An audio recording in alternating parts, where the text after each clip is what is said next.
ಪ್ರಿಯ ಸ್ಪರ್ಧಾರ್ಥಿಗಳೇ, ಕನ್ನಡದಲ್ಲಿ current affairs ಅನ್ನ ಪ್ರಸ್ತುತಿಪಡಿಸುವ India for IS ನ ಕರೆಂಟ್ ಅಫೇರ್ಸ್ ಸೀರೀಸ್ಗೆ ನಿಮ್ಮೆಲ್ಲರಿಗೂ ಸ್ವಾಗತ. ನಾನು ಶಿವಲಿಂಗಯ್ಯ. ಹಿಂದಿನ ವಿಡಿಯೋದಲ್ಲಿ ವಿದೇಶಿ ಕೊಡುಗೆ ನಿಯಂತ್ರಣ ತಿದ್ದುಪಡಿ ಮಸೂದೆ 2026ಕ್ಕೆ ಸಂಬಂಧಪಟ್ಟಂತಹ ಮಾಹಿತಿಯನ್ನ ನೋಡ್ತಾ ಹೋಗೋಣ. ಸೊ ಈ ವಿದೇಶಿ ಕೊಡುಗೆ ತಿದ್ದುಪಡಿ ಮಸೂದೆ ಏನಿದೆ FCRA ಅಂತಾನೂ ಕೂಡ ಕರೀತಾರೆ, ಫಾರಿನ್ ಕಾಂಟ್ರಿಬ್ಯೂಷನ್ ರೆಗ್ಯುಲೇಟಿಂಗ್ ಆಕ್ಟ್ ಅಂತಾನೂ ಕೂಡ ಕರೀತಾ ಬರ್ತಾರೆ. ಈ ಒಂದು ಆಕ್ಟ್ಗೆ ಸಂಬಂಧಪಟ್ಟಂತಹ ಒಂದು ತಿದ್ದುಪಡಿ ಮಸೂದೆ ಏನಿದೆ ಅದನ್ನ ಇತ್ತೀಚೆಗೆ ಸರ್ಕಾರ ಲೋಕಸಭೆಯಲ್ಲಿ ಮಾರ್ಚ್ 25, 2026ರಂದು ಅದನ್ನ ಇಂಟ್ರೊಡ್ಯೂಸ್ ಮಾಡಿದೆ. ಸೊ ಹಾಗಿದ್ರೆ ಏನಿದು ವಿದೇಶಿ ಕೊಡುಗೆ ತಿದ್ದುಪಡಿ ಮಸೂದೆ ಅಂತ ಅಂದ್ರೆ ಏನು, ಅಥವಾ ವಿದೇಶಿ ಕೊಡುಗೆಯನ್ನ ನಿಯಂತ್ರಣ ನಾವು ಯಾಕೆ ಮಾಡಬೇಕು, ಈ FCRA ಆಕ್ಟ್ ಏನ್ ಹೇಳುತ್ತೆ, ಇದಕ್ಕೆ ಸಂಬಂಧಪಟ್ಟಂತಹ ಮಾಹಿತಿಯನ್ನ ಈ ವಿಡಿಯೋದಲ್ಲಿ ಸೊ ಮೊದಲಿಗೆ FCRA ಅಥವಾ ವಿದೇಶಿ ಕೊಡುಗೆ ನಿಯಂತ್ರಣ ಕಾಯ್ದೆ ಅನ್ನುವಂಥದ್ದು ಹೇಗೆ ಬಂತು ಅನ್ನುವಂಥ ನೋಡ್ತಾ ಬರೋಣ. ನಿಮ್ಗೆಲ್ಲ ಗೊತ್ತಿರೋ ಹಾಗೆ 1976ರ ಆಸುಪಾಸಿನ ನಿಮ್ಗೆಲ್ಲ ಗೊತ್ತಿರೋ ಹಾಗೆ 1975 ಮತ್ತು 76ರಲ್ಲಿ ಎಮರ್ಜೆನ್ಸಿ ಅಥವಾ ತುರ್ತು ಪರಿಸ್ಥಿತಿ ಇದ್ದಂತಹ ಕಾಲಗಳು. ಆ ಸಮಯದಲ್ಲಿ ಫಾರಿನ್ ನಿಂದ ಈ ಇಂಡಿಯಾಗೆ ಅಥವಾ ಭಾರತದ ನೆಲದಲ್ಲಿ ಯಾರಾದರೂ ಫಂಡ್ ಮಾಡಿ ಇಲ್ಲಿ ಹೋರಾಟವನ್ನ ಚಳುವಳಿಯನ್ನ ರೂಪಿಸೋದ್ರೆ ಅದನ್ನ ಕಂಟ್ರೋಲ್ ಮಾಡುವಂತಹ ಅಥವಾ ಅದನ್ನ ತಡೆಗಟ್ಟುವ ನೆಲೆಗಟ್ಟಿನಲ್ಲಿ ಈ ತರನಾದಂತಹ ಒಂದು ಆಕ್ಟ್ ಅನ್ನ ತರಲಾಯಿತು. ಏನದ ಆಕ್ಟ್ ಅಂತ ಬಂದಾಗ ವಿದೇಶಿ ಕೊಡುಗೆ ನಿಯಂತ್ರಣ ಕಾಯ್ದೆ ಅಂತ ಕೂಡ ಕರೀತಾ ಬರ್ತಾರೆ, ಅಥವಾ ಫಾರಿನ್ ಕಾಂಟ್ರಿಬ್ಯೂಷನ್ ರೆಗ್ಯುಲೇಟಿಂಗ್ ಆಕ್ಟ್ ಅಂತ ಕೂಡ ಕರೀತಾ ಬರ್ತಾರೆ. ಮೇನ್ ಇದ್ರ ಉದ್ದೇಶ ಏನು ಅಂತ ಬಂದಾಗ 1976ರಲ್ಲಿನ ತುರ್ತು ಪರಿಸ್ಥಿತಿಯ ಸಮಯದಲ್ಲಿ ಈ ಒಂದು ಕಾಯ್ದೆಯನ್ನು ಪರಿಚಯ ಮಾಡಲಾಗುತ್ತೆ. ಹಣಕಾಸಿನ ಕೊಡುಗೆಗಳನ್ನ ಅಂದ್ರೆ ಫಿನಾನ್ಷಿಯಲ್ ಕಾಂಟ್ರಿಬ್ಯೂಷನ್ಸ್ ಏನಿರುತ್ತೆ ಆ ಮೂಲಕ, ಕೊಡುಗೆಗಳ ಮೂಲಕ ಭಾರತದ ಆಂತರಿಕ ವ್ಯವಹಾರಗಳ ಅಂದ್ರೆ ಇಂಟರ್ನಲ್ ಬಿಸ್ನೆಸ್ ಏನಿರುತ್ತೆ ಅಥವಾ ಇಂಟರ್ನಲ್ ನಮ್ದು ಸೆಕ್ಯೂರಿಟಿ ಏನಿರುತ್ತೆ ಅದರ ಮೇಲೆ ವಿದೇಶಿ ಪ್ರಭಾವವನ್ನ ತಡೆಯೋದಿಕ್ಕೋಸ್ಕರ ಈ ಒಂದು ಕಾಯ್ದೆಯನ್ನ ತರಲಾಗುತ್ತೆ. ದೇಶಕ್ಕೆ ವಿದೇಶಿ ನಿಧಿಗಳ ಹರಿವನ್ನ ನಿಯಂತ್ರಿಸುವಂತಹ ಮೇಲ್ವಿಚಾರಣೆ ಮಾಡುವಂತಹ ಗುರಿಯನ್ನ ಈ ಒಂದು ಕಾಯ್ದೆ ಹೊಂದಿದೆ ಅನ್ನುವಂಥದ್ದು. ಅಂದ್ರೆ ಭಾರತದ ನೆಲದೊಳಗೆ ದೇಶ ವಿರೋಧಿ ಅಥವಾ ಏನೊಂದು ಸರ್ಕಾರ ವಿರೋಧಿ ಒಂದು ಚಳುವಳಿಗಳೇನಿರ್ತವೆ ಅಥವಾ ಕಾರ್ಯಕ್ರಮಗಳೇನಿರ್ತವೆ ಇದಕ್ಕೆ ಫಾರಿನ್ ಇಂದ ಬರುವಂತಹ, ವಿದೇಶದಿಂದ ಬರುವಂತಹ ಹಣವನ್ನ ತಡೆಗಟ್ಟುವಂತಹ ಒಂದು ಗುರಿಯನ್ನ ಮೇನ್ ಆಗಿ ಅಥವಾ ಪ್ರಾಥಮಿಕವಾಗಿ ಆ ಒಂದು ಗುರಿಯನ್ನ ಇದು ಹೊಂದಿದ್ದಂತಹ ಕಾಯ್ದೆ ಆಗಿರುತ್ತೆ. ವಿದೇಶಿ ಕೊಡುಗೆಗಳನ್ನ ಅಂದ್ರೆ ಒಂದು ವ್ಯಕ್ತಿಗಳಾಗಿರ್ಬೋದು, ಸಂಸ್ಥೆಗಳಾಗಿರ್ಬೋದು, ಆರ್ಗನೈಸೇಷನ್ಗಳಾಗಿರ್ಬೋದು ಹೇಗೆ ಫಾರಿನ್ ಇಂದ ಕೊಡುಗೆಯನ್ನ, ಕಾಂಟ್ರಿಬ್ಯೂಷನ್ ಅನ್ನ ಅಥವಾ ಫಂಡ್ ಅನ್ನು ಹೇಗೆ ಪಡಿಬಹುದು ಅನ್ನುವಂಥದ್ದಾಗಿರ್ಬೋದು, ಅದನ್ನ ಹೇಗೆ ಬಳಸಬೇಕು ಅನ್ನುವಂತಹದ್ದನ್ನಾಗಿರ್ಬೋದು ವಿವರಿಸುವಂತಹ ಒಂದು ರಚನಾತ್ಮಕವಾದಂತಹ ಒಂದು ಫ್ರೇಮ್ ವರ್ಕ್ ಅನ್ನ ಈ ಒಂದು ಆಕ್ಟ್ ಕಟ್ಟಿಕೊಡುತ್ತೆ ಅನ್ನುವಂಥದ್ದು. ಮತ್ತು ಈ ಒಂದು ಫಂಡ್ಗಳನ್ನ ಅಂದ್ರೆ ಏನ್ ವಿದೇಶದಿಂದ ನಾವು ಸ್ವೀಕರಿಸುವಂತಹ ಫಂಡ್ಗಳೇನಿರ್ತದೆ ಅವುಗಳ ಬಳಕೆ ಅನ್ನುವಂಥದ್ದು ರಾಷ್ಟ್ರದ ಹಿತಾಸಕ್ತಿಯನ್ನ ಮತ್ತು ಅದು ಉದ್ದೇಶದೊಂದಿಗೆ ಹೊಂದಿಕೆ ಆಗುವಂತೆ ಖಚಿತಪಡಿಸುವಂತಹ ಕೆಲಸವನ್ನ ಈ ಕಾಯ್ದೆ ಅಂದ್ರೆ FRCA ಕಾಯ್ದೆ ಮಾಡ್ತಾ ಬರುತ್ತೆ ಅನ್ನುವಂಥದ್ದು ಗೊತ್ತಿಲ್ಲ. ಅದರ ಜೊತೆಗೆ ಈ ಕಾಯ್ದೆಯ ಪ್ರಮುಖ ಗುರಿಗಳು ಯಾವ್ಯಾವು, ಗೋಲ್ಸ್ ಏನಂತ ನೋಡ್ತಾ ಬಂದಾಗ ಮೊದಲಿಗೆ ಪ್ರಾಥಮಿಕವಾಗಿ ವಿದೇಶಿ ದೇಣಿಗೆಯನ್ನ ಅಂದ್ರೆ ಫಾರಿನ್ ಇಂದ ನಾವು ಏನು ಪಡೆಯುವಂತಹ ಫಂಡ್ಗಳೇನಿರ್ತವೆ, ಕಾಂಟ್ರಿಬ್ಯೂಷನ್ಸ್ ಏನಿರ್ತವೆ ಅದನ್ನ ಯಾವ ಒಂದು ಉದ್ದೇಶಕ್ಕೆ ಪಡಿತೀವೋ ಅಂದ್ರೆ ಸಮಾಜ ಸೇವೆ ಆಗಿರ್ಬೋದು, ದಲಿತರ ಉದ್ಧಾರ ಆಗಿರ್ಬೋದು, ಮಹಿಳೆಯರ ಸಬಲೀಕರಣ ಆಗಿರ್ಬೋದು, ಮಕ್ಕಳ ಶಿಕ್ಷಣ ಆಗಿರಬಹುದು, ಅಥವಾ ಸಾಮಾಜಿಕ ಅಥವಾ ಪರಿಸರಾತ್ಮಕ ಹೋರಾಟಗಳಿಗೆ ಸಂಬಂಧಪಟ್ಟ ಆಗಿರ್ಬೋದು, ಈ ರೀತಿಯಾದಂತಹ ಒಂದು ಏನು ಪರ್ಟಿಕ್ಯುಲರ್ ಅಥವಾ ಒಂದು ನಿರ್ದಿಷ್ಟ ಉದ್ದೇಶಕ್ಕೆ ನಾವೇನ್ ಫಂಡ್ ಅನ್ನ ಪಡಿತೀವಿ ಆ ಒಂದು ಉದ್ದೇಶಕ್ಕೆ ಮಾತ್ರ ಬಳಸಿಕೊಳ್ಳಲಾಗ್ತಿದ್ಯಾ ಅನ್ನುವಂತಹ ಒಂದು ಖಚಿತಪಡಿಸಿಕೊಳ್ಳುವಂತಹ ಮತ್ತು ಸ್ವೀಕರಿಸುವಂತಹ ಸಂಸ್ಥೆಗಳೇನಿರ್ತವೆ ಅಂದ್ರೆ ಆರ್ಗನೈಸೇಷನ್ಗಳೇನಿರ್ತವೆ ಅಂದ್ರೆ ಫಂಡ್ ಅನ್ನ ಸ್ವೀಕಾರ ಮಾಡುವಂತಹ ಸಂಸ್ಥೆಗಳು ಸಾರ್ವಭೌಮ ಪ್ರಜಾಪ್ರಭುತ್ವ ಗಣರಾಜ್ಯದ ಮೌಲ್ಯಗಳೊಂದಿಗೆ ಸ್ಥಿರವಾಗಿ ಕಾರ್ಯನಿರ್ವಹಿಸ್ತಾ ಇದೆ ಅನ್ನುವಂತಹ ಖಚಿತತೆಯನ್ನ ಪಡಿಸ್ಕೊಳ್ಳುವಂಥದ್ದೇ ಈ ಒಂದು ಕಾಯ್ದೆಯ ಪ್ರಾಥಮಿಕ ಗುರಿಯಾಗಿರುತ್ತೆ.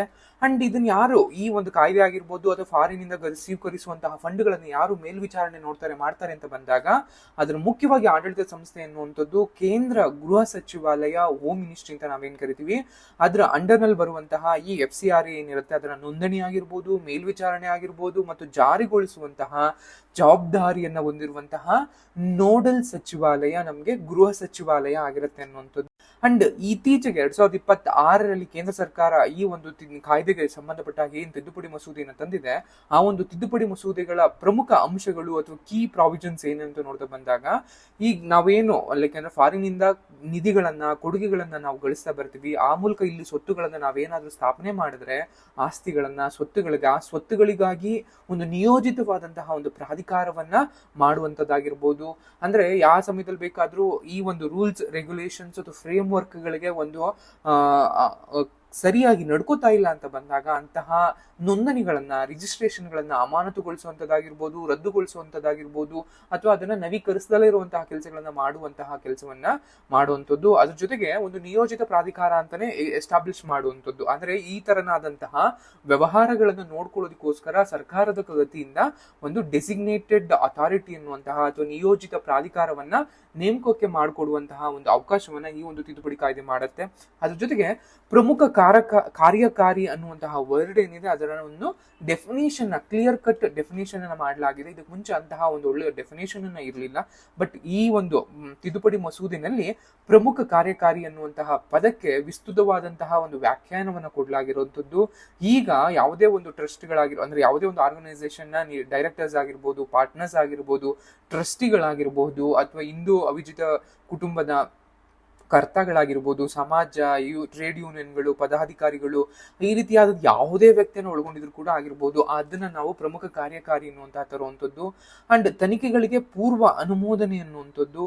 ಅಂದ್ರೆ ಯೂಶಲಿ ಈ ಒಂದು FCRA ಸಂಬಂಧಪಟ್ಟಂತಹ ದೂರುಗಳು ಏನಿರ್ತವೆ ಅವುಗಳ ತನಿಖೆಗಳನ್ನ ಪ್ರಾರಂಭಿಸೋದಕ್ಕೆ ಕಾನೂನು ಜಾರಿ ಸಂಸ್ಥೆಗಳಾಗಿರ್ಬೋದು, ED ಆಗಿರ್ಬೋದು, ಇದಕ್ಕೆ ಸಂಬಂಧಪಟ್ಟ ಹಾಗೆ ಪೂರ್ವ ಅನುಮತಿಯನ್ನ ಪಡೆಯಬೇಕು ಅನ್ನುವಂತಹ ಒಂದು ಅಂಶವನ್ನು ಕೂಡ ಇದಕ್ಕೆ ಸೇರಿಸ್ತಾ ಇದೆ. ಅದ್ರ ಜೊತೆಗೆ ಸಮಯ ಸೂಚಿಗಳು ಅಥವಾ ಸ್ವಯಂಚಾಲಿತ ನಿಲುಗಡೆಗೆ ಸಂಬಂಧಪಟ್ಟ ಹಾಗೆ ಅಂಡ್ ಈ ಒಂದು FCRA ಅಪರಾಧಗಳಿಗೆ ಗರಿಷ್ಠ ಶಿಕ್ಷೆ ಮೊದಲು 5 ವರ್ಷ ಇತ್ತು, ಅದನ್ನ ಈಗ 1 ವರ್ಷ ಅಥವಾ 2 ವರ್ಷಕ್ಕೆ ಇಳಿಸೋದಕ್ಕೆ ಈ ಒಂದು ಮಸೂದೆ ಕೂಡ ಪ್ರಸ್ತಾಪವನ್ನ ಮಾಡಿದೆ. ಅದ್ರ ಜೊತೆಗೆ ದಂಡಗಳನ್ನು ಕೂಡ ವಿಧಿಸ್ತಾ ಇರುವಂತದ್ದು. ಇದು ನಮಗೆ ಬೇಸಿಕ್ ಆಗಿ ಈ ಒಂದು 2000 ತಿದ್ದುಪಡಿ ಮಸೂದೆಯ ಪ್ರಕಾರ ಇರುವಂತಹ ಇದು. ಈ ಕಾಯ್ದೆ 1976ರಲ್ಲಿ ಬಂದಿದ್ರು ಕೂಡ ಅದನ್ನ ಆಗಾಗ ವರ್ಷ ಕೂಡ ನಮಗೆ ಈ FCRAಗೆ ಸಂಬಂಧಪಟ್ಟ ಒಂದಷ್ಟು ತಿದ್ದುಪಡಿಗಳನ್ನ ಮಾಡ್ತಾ ಬಂದಿದ್ದಾರೆ. ಅದರಲ್ಲಿ ಮುಖ್ಯವಾಗಿ ಮಾಡಿದ್ದು ವಿದೇಶಿ ದೇಣಿಗೆ ನಿಯಂತ್ರಣ ಕಾಯ್ದೆ 2010ರಲ್ಲಿ ಈ ಒಂದು ಕಾಯ್ದೆಯನ್ನ ಜಾರಿಗೆ ತರಲಾಗುತ್ತೆ. ಬಟ್ 2011ರಿಂದ ಜಾರಿಗೆ ಬರುತ್ತೆ. ಅಂದ್ರೆ ತಿದ್ದುಪಡಿ ಮಾಡಿ ಅದನ್ನ ಒಪ್ಕೊಳ್ಳುವಂಥದ್ದು. ಬಟ್ 2011ರಿಂದ ಜಾರಿಗೆ ಬರುವಂತದ್ದು. ಆ ನಂತರದಲ್ಲೂ ಕೂಡ 2016 ಆಗಿರ್ಬೋದು, 2018 ಆಗಿರ್ಬೋದು ಮತ್ತು 2020ರಲ್ಲಿ ತಿದ್ದುಪಡಿಯನ್ನ ಮಾಡಲಾಗುತ್ತೆ. ಅವಾಗಲೇ ಹೇಳಿದಾಗೆ ಈ ಒಂದು FCRA ಸಂಬಂಧಪಟ್ಟ ಹಾಗೆ ಏನೇ ಜವಾಬ್ದಾರಿಗಳಿದ್ರು ಕೂಡ, ಏನೇ ಕಾರ್ಯಗಳಿದ್ರು ಕೂಡ ಅದನ್ನ ಗೃಹ ಸಚಿವಾಲಯದವರು ಇದ್ ಮಾಡ್ತಾರೆ ಅನ್ನುವಂಥದ್ದು ಗೊತ್ತಿರ್ಲಿ. ಅಂಡ್ ಯಾವುದೇ ವ್ಯಕ್ತಿಗಳಾಗಿರ್ಬೋದು, ಸಂಘಟನೆಗಳಾಗಿರ್ಬೋದು, NGOಗಳಾಗಿರ್ಬೋದು, ಅವು ಸ್ವೀಕರಿಸುವಂತಹ ವಿದೇಶಿ ದೇಣಿಗೆ ಅಥವಾ ಕೊಡುಗೆಗಳೇನಿದಾವೆ ಮತ್ತು ವಿದೇಶಿ ಆತಿಥ್ಯದ ಸ್ವೀಕಾರ ಆಗಿರ್ಬೋದು, ಬಳಕೆ ಆಗಿರ್ಬೋದು, ಲೆಕ್ಕಪತ್ರಗಳನ್ನ ನಿಯಂತ್ರಿಸೋದಕ್ಕೋಸ್ಕರ ಭಾರತ ಸರ್ಕಾರ ತಂದಂತಹ ಒಂದು ಕೇಂದ್ರ ಲೆಜಿಸ್ಲೇಟಿವ್ ಅಥವಾ ಶಾಸನ ಆಗಿರುತ್ತೆ ಅನ್ನುವಂಥದ್ದು ಗೊತ್ತಿರ್ಲಿ. ಅಂಡ್ ಈ ಒಂದು ಆಕ್ಟ್ ಅಂಡರ್ ಅಲ್ಲಿ ಸುಮಾರು 16,000 ಸಂಘಟನೆಗಳು ಅಥವಾ ಆರ್ಗನೈಸೇಷನ್ಗಳು ನೋಂದಾಯಿಸಲ್ಪಟ್ಟಿದೆ ಅನ್ನುವಂಥದ್ದು ಗೊತ್ತಿರಬೇಕಾಗತ್ತೆ ನಿಮಗೆ. ಮುಖ್ಯವಾಗಿ ರಾಷ್ಟ್ರದ ಹಿತಾಸಕ್ತಿಯನ್ನ, ರಾಷ್ಟ್ರದ ಸಾರ್ವಭೌಮತ್ವವನ್ನ ಮತ್ತು ಸಾರ್ವಜನಿಕ ಸುವ್ಯವಸ್ಥೆಗೆ ಯಾವುದೇ ರೀತಿಯಾದಂತಹ ಹಾನಿಕಾರಕ ಚಟುವಟಿಕೆಗಳಿಗೆ ವಿದೇಶಿ ನಿಧಿಯನ್ನ ಬಳಸ್ಕೊಳ್ದಲೇ ಇರೋ ರೀತಿಯಲ್ಲಿ ಗಮನ ವಹಿಸುವಂತಹ, ನೋಡ್ಕೊಳ್ಳುವಂತಹ ಕೆಲಸವನ್ನ ಈ ಒಂದು ಕಾಯ್ದೆ ಮಾಡುತ್ತೆ ಅನ್ನುವಂಥದ್ದು ಗೊತ್ತಿರಲಿ.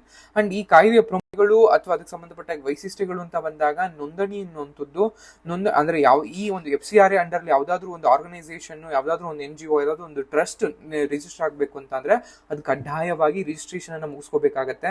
ಯಾವುದೇ ವ್ಯಕ್ತಿ ಆಗಿರ್ಬೋದು, ಯಾವುದೇ ಸಂಸ್ಥೆ ಆಗಿರ್ಬೋದು, ಕೇಂದ್ರ ಸರ್ಕಾರದಿಂದ ಪೂರ್ವ ನೋಂದಣಿ ಅಥವಾ ನಿರ್ದಿಷ್ಟ ಪೂರ್ವ ಅನುಮತಿ ಇಲ್ಲದೆ ಯಾವುದೇ ರೀತಿಯಾದಂತಹ ಕೊಡುಗೆಯನ್ನು ಸ್ವೀಕರಿಸೋದಕ್ಕೆ ಸಾಧ್ಯವಿಲ್ಲ. ಅದು ರಿಜಿಸ್ಟ್ರೇಷನ್ಸ್ ಮಾಡಲೇಬೇಕಾಗಿರುತ್ತೆ. ಒಂದು ಸಂಸ್ಥೆ ಸೊಸೈಟೀಸ್ ರಿಜಿಸ್ಟ್ರೇಷನ್ ಆಕ್ಟ್ 1860 ಅಂದ್ರೆ ಅದನ್ನ ಕನ್ನಡದಲ್ಲಿ ಸೊಸೈಟೀಸ್ ಅನ್ನೋ ಕಂಪನಿಗಳ ನೋಂದಣಿ ಕಾಯ್ದೆ ಅಂತಾನೂ ಕೂಡ ಕರೀತಾರೆ, ಅಥವಾ ಇಂಗ್ಲಿಷ್ ನಲ್ಲಿ ಸೊಸೈಟೀಸ್ ರಿಜಿಸ್ಟ್ರೇಷನ್ ಆಕ್ಟ್ ಅಂತಾನೂ ಕೂಡ ಕರೀತಾರೆ. 1860ರಲ್ಲಿ ತಂದಿದ್ದು, ಅಥವಾ ಅದ್ರಲ್ಲೂ ಕೂಡ ರಿಜಿಸ್ಟ್ರೇಷನ್ ಮಾಡಿಸ್ಕೋಬೇಕಾಗತ್ತೆ. ಅಥವಾ ಇಂಡಿಯನ್ ಟ್ರಸ್ಟ್ ಕಾಯ್ದೆ 1882 ಅಂತ ಇದೆ, ಅಥವಾ ಕಂಪನಿ ಕಾಯ್ದೆ 1956 ಅಂತ ಇದೆ. ಈ ತರನಾದಂತಹ ಈ 3 ಆಕ್ಟ್ಗಳಲ್ಲಿ ಅಥವಾ 3 ಕಾಯ್ದೆಗಳ ಅಂಡರ್ ಅಲ್ಲಿ ಯಾವ್ದಾದ್ರು ಒಂದು ಅಂಡರ್ ಅಲ್ಲಿ ಅದನ್ನ ಅವರು ರಿಜಿಸ್ಟ್ರೇಷನ್ ಮಾಡ್ಕೋಬೇಕಾಗತ್ತೆ. ಅಂಡ್ ಅದ್ರ ಜೊತೆಗೆ ಕನಿಷ್ಠ 3 ವರ್ಷಗಳ ನಾವು ಯಾವ ಒಂದು ಫೀಲ್ಡ್ ನಲ್ಲಿ ಅಥವಾ ಯಾವ ಒಂದು ವಲಯದಲ್ಲಿ ನಾವು ಗುರುತಿಸಿಕೊಳ್ಳೋದಕ್ಕೆ ಮತ್ತು ಫಂಡ್ ಅನ್ನು ಪಡೆಯೋದಕ್ಕೆ ಎಕ್ಸ್ಪೆಕ್ಟ್ ಮಾಡ್ತಾ ಇದೀವಿ, ಆ ಒಂದು ವಲಯದಲ್ಲಿ ಕಳೆದ 3 ವರ್ಷಗಳಲ್ಲಿ ನೀವು ಚಟುವಟಿಕೆಗಳನ್ನ ಕೈಗೊಂಡಿರ್ಬೇಕಾಗತ್ತೆ. ಅದಕ್ಕೆ ಸಂಬಂಧಪಟ್ಟಂತಹ ದಾಖಲೆಗಳನ್ನು ಕೂಡ ಒದಗಿಸಬೇಕಾಗತ್ತೆ. ಅಂಡ್ ಕನಿಷ್ಠ ವೆಚ್ಚದ ಮಿತಿಗಳನ್ನ ಅಂದ್ರೆ ಕಳೆದ ಒಂದು 3 ವರ್ಷಗಳಲ್ಲಿ 15 ಲಕ್ಷಕ್ಕೂ ಸಂಬಂಧಪಟ್ಟ ಹಾಗೆ ಖರ್ಚು ವೆಚ್ಚಗಳನ್ನ ಮಾಡ್ಕೊಂಡು ನಡೆಸಿರ್ಬೇಕಾಗತ್ತೆ. ಇದು ಬೇಸಿಕ್ ಆಗಿರುವಂತದ್ದು. ದೆನ್ ನಿಯೋಜಿತವಾದಂತಹ ಒಂದು ಖಾತೆಯನ್ನ ಅಂದ್ರೆ ಯಾವ ಈ FCRA ಅಂಡರ್ ಅಲ್ಲಿ ಒಂದು ರಿಜಿಸ್ಟ್ರೇಷನ್ ಮಾಡ್ಕೊಂಡು ಅಕೌಂಟ್ ಅನ್ನು ಓಪನ್ ಮಾಡ್ತಾರೆ ಅಂತಹ NGOಗಳು, ಆರ್ಗನೈಸೇಷನ್ಗಳು ಸ್ಟೇಟ್ ಬ್ಯಾಂಕ್ ಆಫ್ ಇಂಡಿಯಾ ನವದೆಹಲಿನಲ್ಲಿರುವಂತಹ ಕಚೇರಿ ಏನಿದೆ, ಅಂದ್ರೆ ಮುಖ್ಯ ಕಚೇರಿ ಏನಿದೆ, ಅಲ್ಲಿ ಅಕೌಂಟ್ ಅನ್ನು ಓಪನ್ ಮಾಡ್ಬೇಕಾಗತ್ತೆ. ಆ ಅಕೌಂಟ್ ನಂಬರ್ ಇಂದ ಮಾತ್ರನೇ ಅಥವಾ ಆ ಅಕೌಂಟ್ ಮಾತ್ರನೇ ಫಾರಿನ್ ನಿಂದ ನಾವು ಹಣವನ್ನ ಪಡ್ಕೋಬೇಕಾಗಿರುತ್ತೆ. ಅಂಡ್ ಇದನ್ನ ಅಂದ್ರೆ ಲೈಕ್ ಹಣ ನಾವೇನ್ ಗಳಿಸ್ತೀವಿ ಅದ್ರಲ್ಲಿ ಏನಾದ್ರು ಬಳಕೆಗೆ ನಿರ್ಬಂಧಗಳಿದಾವ, ರಿಸ್ಟ್ರಿಕ್ಷನ್ಸ್ ಗಳಿದಾವ ಅಂದ್ರೆ ಹೌದು. ಯಾಕೆಂತಂದ್ರೆ ನಾವು ಯಾವ ಒಂದು ಪರ್ಟಿಕ್ಯುಲರ್ ರೀಸನ್ಸ್ಗೆ ಅಥವಾ ಯಾವ ಒಂದು ಪರ್ಟಿಕ್ಯುಲರ್ ವಲಯದಲ್ಲಿ ನಾವು ಒಂದು ಸೇವೆಯನ್ನು ಸಲ್ಲಿಸಬೇಕು ಅಂತ ಹಣವನ್ನ ಪಡ್ಕೊಂಡಿರ್ತೀವಿ, ಅದೇ ಸೇವೆಗೆ ಅದೇ ವಲಯಕ್ಕೆ ನೀವು ಸೇವೆಯನ್ನು ಸಲ್ಲಿಸಬೇಕಾಗಿರುತ್ತೆ. ಅಂತಹ ನಿರ್ಬಂಧಗಳನ್ನು ಇರುವಂತದ್ದು. ಅಂಡ್ ರಿಜಿಸ್ಟ್ರೇಷನ್ ಆದ್ಮೇಲೆ 5 ವರ್ಷಗಳಿಗೆ ಮಾತ್ರ ರಿಜಿಸ್ಟ್ರೇಷನ್ ಕೊಡುವಂತದ್ದು. ಅವಧಿ ಮುಗಿಯೋಕ್ ಮುಂಚೆನೆ ಅದನ್ನ 6 ತಿಂಗಳ ಮುಂಚೆನೆ ನಾವು ತಿರ್ಗಾ ರಿಜಿಸ್ಟ್ರೇಷನ್ಗೆ ಅಥವಾ ರಿನಿವಲ್ಗೆ ನಾವು ಲೈಕ್ ಲೆಟರ್ ಅನ್ನ ಅಥವಾ ನಾವು ಒಂದು ಪರ್ಮಿಷನ್ ಅನ್ನು ತೆಗೆದುಕೊಳ್ಬೇಕಾಗತ್ತೆ. ಇನ್ನು ನಿಷೇಧಿತ ಚಟುವಟಿಕೆಗಳು ಅಂತ ಬಂದಾಗ ಮುಖ್ಯವಾಗಿ ಚುನಾವಣಾ ಅಭ್ಯರ್ಥಿಗಳಾಗಿರ್ಬೋದು ಅಥವಾ ರಿಪೋರ್ಟರ್ಸ್ ಗಳಾಗಿರ್ಬೋದು, ಮಾಧ್ಯಮ ವ್ಯಕ್ತಿಗಳಾಗಿರ್ಬೋದು, ನ್ಯಾಯಾಧೀಶರಾಗಿರ್ಬೋದು, ಸರ್ಕಾರಿ ನೌಕರರು, ರಾಜಕಾರಣಿಗಳು, ರಾಜಕೀಯ ಸಂಸ್ಥೆಗಳಿಗೆ ವಿದೇಶಿ ನಿಧಿಯನ್ನ ಅಥವಾ ವಿದೇಶಿ ದೇಣಿಗೆಯನ್ನ ನಿಷೇಧ ಮಾಡಲಾಗಿದೆ. ಕೇವಲ ಸಾಮಾಜಿಕ ಕಾರ್ಯಕರ್ತರಾಗಿರ್ಬೋದು, ಸಾಮಾಜಿಕ ವ್ಯಕ್ತಿಗಳಾಗಿರ್ಬೋದು ಅಥವಾ ಸಾಮಾಜಿಕ ಸಬಲೀಕರಣದ, ಸಾಮಾಜಿಕ ಸುಧಾರಣೆಯ ಒಂದು ಉದ್ದೇಶದಿಂದ ಸ್ಥಾಪನೆ ಆಗಿರುವಂತಹ ಸಂಘಟನೆಗಳು, ಸಂಸ್ಥೆಗಳು ಅಥವಾ ವ್ಯಕ್ತಿಗಳು, ನಾಗರಿಕರು ಮಾತ್ರವನ್ನೇ ಹಣವನ್ನು ಪಡಿಬಹುದಾಗಿರುತ್ತೆ. ಅದನ್ನ ಹೊರತಾಗಿ ಭಾರತದಲ್ಲಿ ಯಾರಾದ್ರೂ ಎಲೆಕ್ಷನ್ಗೆ ಕಂಡಕ್ಟ್ ಮಾಡುವಂತಹ ಅಥವಾ ಎಲೆಕ್ಷನ್ಗೆ ನಿಲ್ಲುವಂತಹ ಅಭ್ಯರ್ಥಿಗಳಾಗಿರ್ಬೋದು, ಪತ್ರಕರ್ತರಾಗಿರ್ಬೋದು, ಮಾಧ್ಯಮ ವ್ಯಕ್ತಿಗಳಾಗಿರ್ಬೋದು, ನ್ಯಾಯಾಧೀಶರಾಗಿರ್ಬೋದು, ಸರ್ಕಾರದಲ್ಲಿ ಸೇವೆಯನ್ನು ಸಲ್ಲಿಸ್ತಾ ಇರುವಂತಹ ವ್ಯಕ್ತಿಗಳಾಗಿರ್ಬೋದು ಅಥವಾ ಆಲ್ರೆಡಿ MLA ಗಳು, MP ಗಳಾಗಿರ್ಬೋದು ಅಥವಾ ರಾಜಕೀಯ ಸಂಸ್ಥೆಗಳಾಗಿರ್ಬೋದು, ಇವರುಗಳು ಯಾವುದೇ ಕಾರಣಕ್ಕೂ ವಿದೇಶಿ ದೇಣಿಗೆಯನ್ನ, ವಿದೇಶಿ ನಿಧಿಯನ್ನ ಸ್ವೀಕರಿಸುವಂತಹ ಅವಕಾಶವನ್ನ ಕೊಟ್ಟಿರೋದಿಲ್ಲ. FCRA ಅಥವಾ ಫಾರಿನ್ ಕಾಂಟ್ರಿಬ್ಯೂಷನ್ ರೆಗ್ಯುಲೇಟಿಂಗ್ ಆಕ್ಟ್ ಗೆ ಸಂಬಂಧಪಟ್ಟಂತಹ ಮಾಹಿತಿ. ಈ ಮಾಹಿತಿ ಇಷ್ಟ ಆಗಿದೆ ಅಂತ ಭಾವಿಸ್ತಾ ವಿಡಿಯೋ ಎಂಡ್ ಮಾಡ್ತಾ ಇದ್ದೀನಿ. Thank you.